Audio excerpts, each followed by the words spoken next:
Okay, and part three. This is hope. I started to give you hope already. I laid it out. So, what are your next steps? Read books by Cal Newport. How to be a high school superstar. How to be a straight A student. Okay, he talks about these things. If it's early enough for your child, if your child's in the eighth, ninth, 10th grade, it's probably not too late, right? Sign up for a personal statement coach, such as myself or others. And, I really have some qualifications, but I really want to know more about your child and their particular story. I want to see their list of classes that they've taken. You don't necessarily have to show me their transcript and everything, but, you know, a resume of sorts would be helpful. So I mentioned the Ivy League challenge, and in that challenge, which I went through, they say that your student needs to answer two questions: who they are, why does it matter? So, and the other thing I would do, practically speaking, is I would read essays of students who've been admitted, and I have a stack of these. And there are those that you can find online.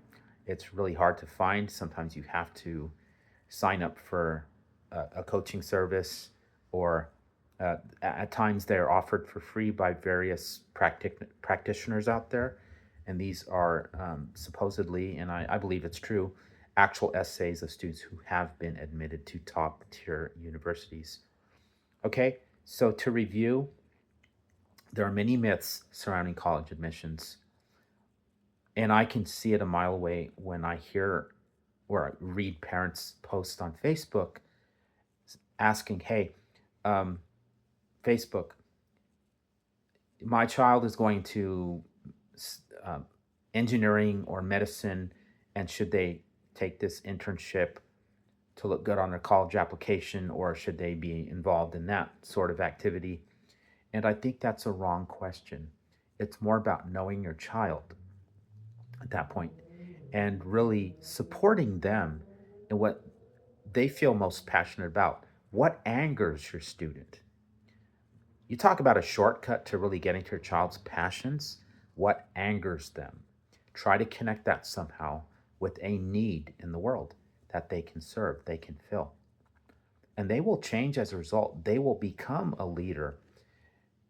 And that's the right approach to getting your child into a top tier university, is they're developing into that person. Okay? The second part of that, internally as a parent, is to let go of the outcome and to be at peace with the fact that if they are not exemplifying what a student at one of these universities would be, then be at peace with that. Be okay with that, because you don't want there to be an ill fit between your child and the university that they're attending. They won't be happy, the university won't be happy, and it could just possibly backfire. All right? So, assuming that your child has a fighting chance, or that you are courageous enough to apply anyway, because you really believe, hey, it's worth a try, right? Do it. But remember this, that the personal statement is not an opportunity to impress. Don't fall into the impressiveness trap. It's all about who they are, why it matters. So pick moments that best exemplify and express your child's unique personality, who they are, what makes them different from everybody else in the world, and leave it at that. If Stanford doesn't want your child admitted, it's a tough pill to swallow. It's not a judgment on them.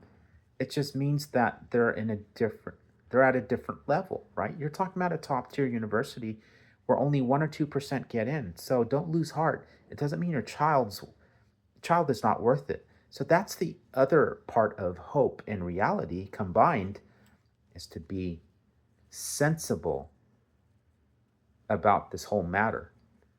Don't want it more than your child wants it. because then it's really all about you. And that it shouldn't be that way. It should be about a good fit. It should be about enjoying the high school journey like I did. I enjoyed it. I had a 3.5 GPA, and my test scores were not great. I got into UC Berkeley and all the other UC schools I applied to. But I was heavily involved in music. I was performing in San Francisco. I was performing in Juvenile Hall, Golden Gate Park, Dolores Park, churches. We made an album. It's what made me human, right? And yeah, I was in various clubs and things like that. And I had a good essay. My dad helped me with that, by the way. So I'm glad I got the guidance there. Full disclosure. But all in all, I think UC Berkeley and the other schools, all the other schools said, he's expressing who he is. He's not trying to make himself into somebody he's not. Because schools will see right through that. And that's what you don't want to do. Therefore, enjoy the process and reach out to me. I'm very well qualified in storytelling. I'm multi-published. My essays have won awards and been nominated for best paper in the college. And I've got special training in story. I've been through personal statement training.